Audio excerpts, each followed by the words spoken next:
This video is going to show you how to get the chevron pattern in royal icing. I'm going to be working on a fan cookie in a chevron pattern. I was requested to do chevron, fancy pantsy. I'm going to try to get it to work on this shape.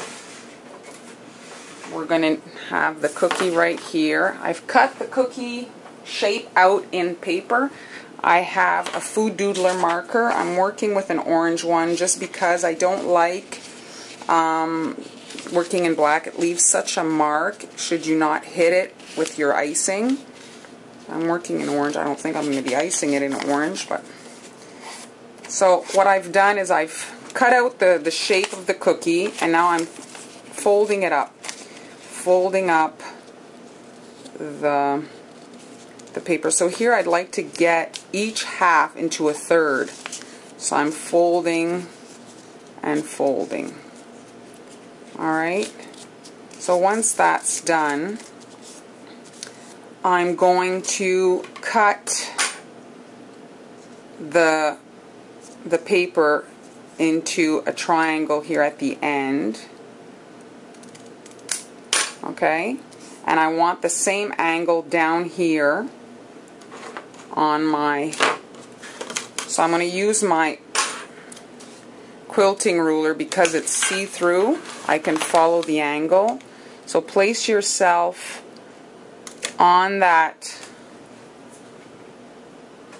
template. I'm just going to use my food doodler on the paper, and there, and so you're going to get the same angle on both sides. And there we go. So now when I unfold it, we're going to have the base for the chevron template for this fan cookie. I don't know if it goes this way. Yeah, I think it fits a bit better this way. So what you're going to do with this paper now is you're going to outline these zigzag lines, which is the base for your, so just doesn't have to be, you know, super, stay as close as you can to the paper, and it doesn't have to be complete lines. You can just do slight little kind of dotted lines. It's just for you to follow, to have a base.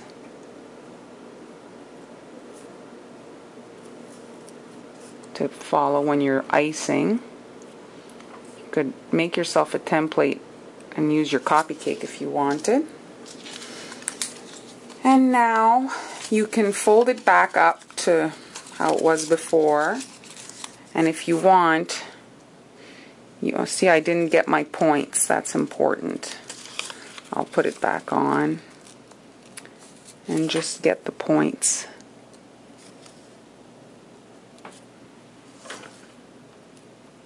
There we go. Alright, so now you can fold it back up just to get your straight line, and then you can just draw from the point, the top point to the bottom one, all the way across.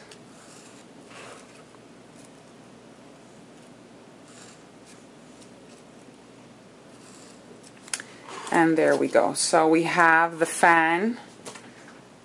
And so this is all I'm going to do as far as outlining with a marker. The rest I'm going to be able to eyeball with my royal icing. So now I'm going to outline the cookie. I have some black icing and a 1.5 tip. And I'm just going to do the zigzag here at the bottom. Get so that you're hiding your marker line. The smaller the tip, the sharper the line. If you want your chevron points to be really sharp. And there we go. And now at the top as well, get on the outside to not have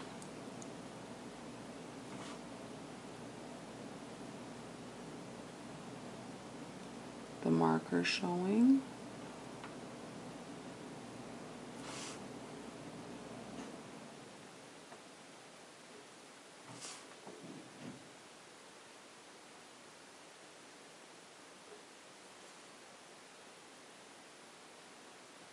And there we go. And now for the outside edge here, obviously we need this to hold the icing on the cookie.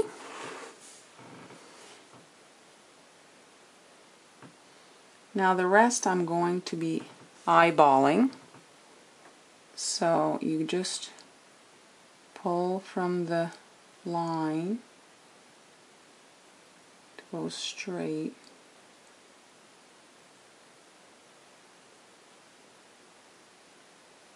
And there we go. And the same thing from here to this line.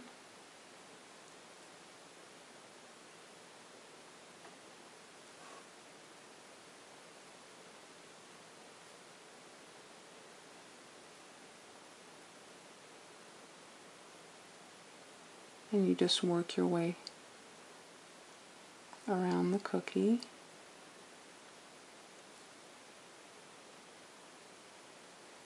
When you're doing something with sharp angles like this, you really have to stop and start again to create that corner.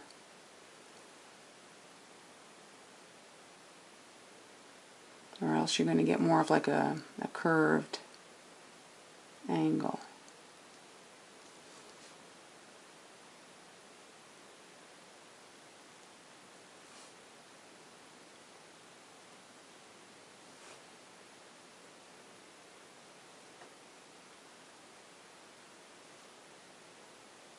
And there we go. So the shape is filled out. Now all we need is to fill in the alternate lines, and I'm going to be accenting the design with the black icing. So I'm going to have 3 colors in this design. So I filled one of the rose in white. I've got an icing in my bag that's somewhat soft. I don't want it to hold too much because I need it to flow to the black line to create a sharpness. I've got a 2-tip in for control. 1.5 would just take forever. You don't want to get an order of 3 dozen of these cookies. So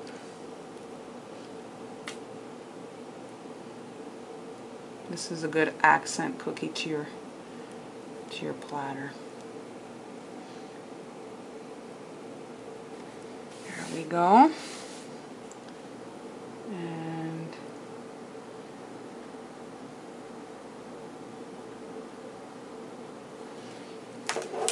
now we can just let this crust, and then we'll be able to fill with the alternate color. There's the cookie. It's been outlined in black and then flooded in white. Now I'm flooding the other area in teal.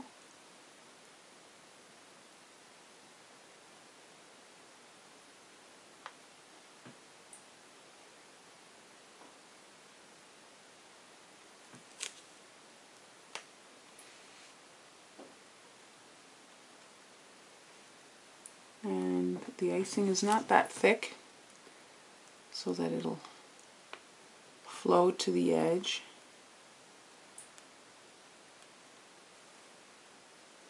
This is a cookie shape that's going to be forgiving if I need to bang it.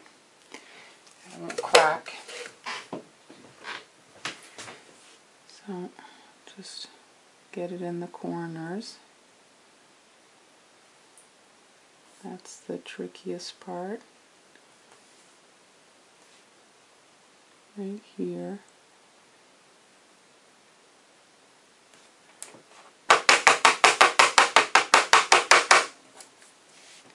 So whatever's not touching, go from the inside and push so that it just touches that black line. If you wanted more black, you could have, I guess, use a thicker tip.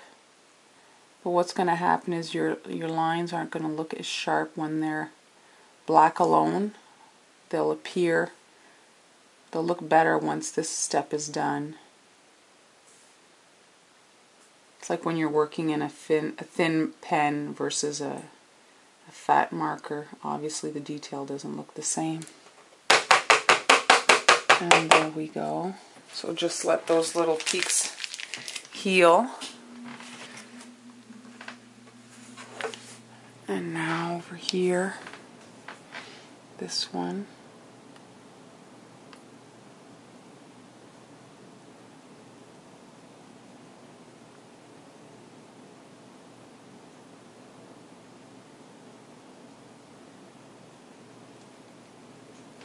Let that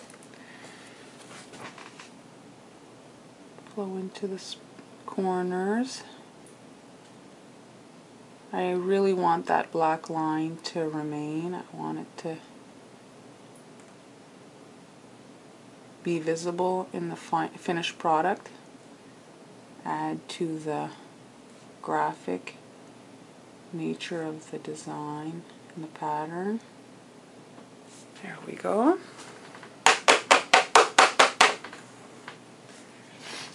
And now the last row of color.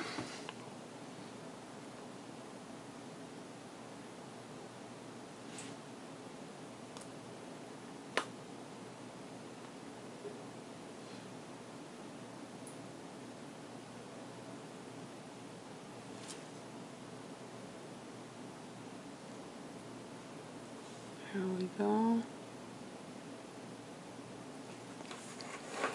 This is not something that you can kind of zoom through if you want it to look very precise.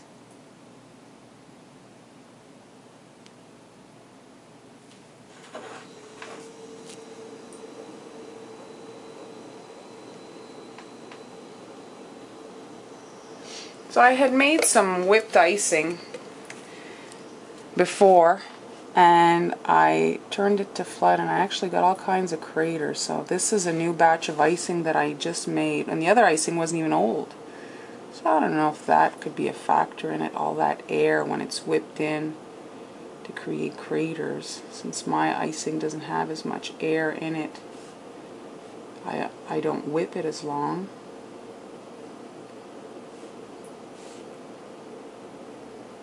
And there we go.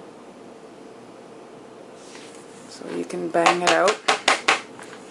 So if we zoom into the cookie, you can see the black line in between, and it's pretty sharp. I think it's a success. So the last bit will be detail and accent on this cookie. So here at the, I'm going to do a dot and pull down, like the dot's holding the fan.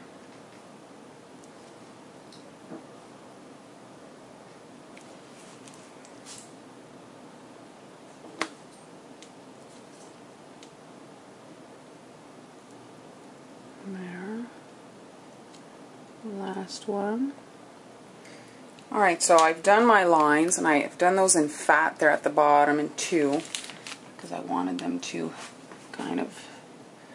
So here I'm going to just create like if there was lace in these areas. So just some simple squares.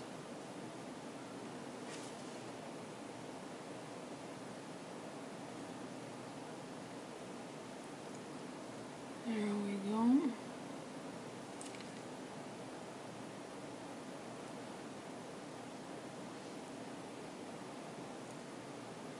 There.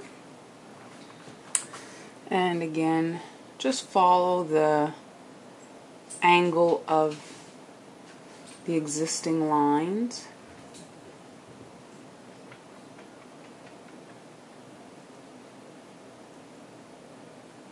There we go. I'm going to do a bead of black along the edge after it's done to kind of finish it off. And there we go.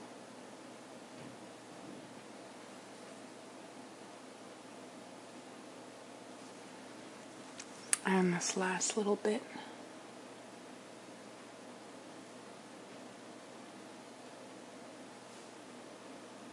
Just trying to figure out what I could do here in this empty area. And I've got another one. I'll see if I'm going to do more curves on that one. Since it's so geometric, I didn't want to come in and do all these curves.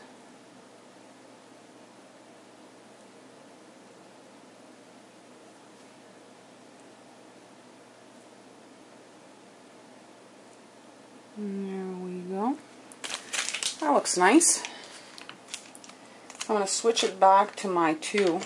I'm going to give it a fat line along the top just to bead, shell bead around the edge there.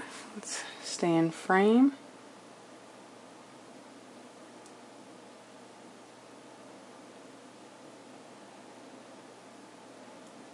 I pulled some of it off.